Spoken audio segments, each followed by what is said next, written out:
अस्सलाम वालेकुम वरहमतुल्लाहि वबरकातुहू। आज हम बात करेंगे मुर्दों को बुरा कहने से मुताल्लिक़।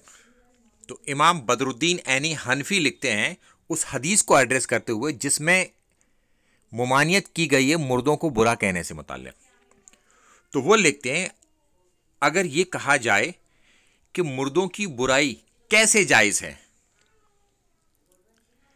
फिर उसका जवाब लिखते हैं वो कि हालांकि ज़ैद इब्ने अरकम रज़ी अल्लाह ताला अन्हु से सही हदीस में मुर्दों को बुरा कहने से मना किया गया है और उनका जिक्र सिवाय खैर के ना किया जाए। फिर वो लिखते हैं जो एक ख़ास बात है, इसका जवाब यह है कि इस हदीस से उन मुर्दों की बुराई करना जो कि काफिर हों, मुनाफिक हों या खुल्लम खुल्ला फासिक हों या बिदती हों, इसकी ममानियत साबित नहीं है।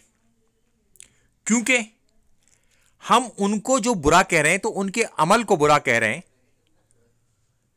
और इस वजह से कह रहे हैं कि कहीं कोई उनकी पैरवी ना करने लगे उस बुरे काम में, तो लिहाजा यह चीज हराम नहीं है।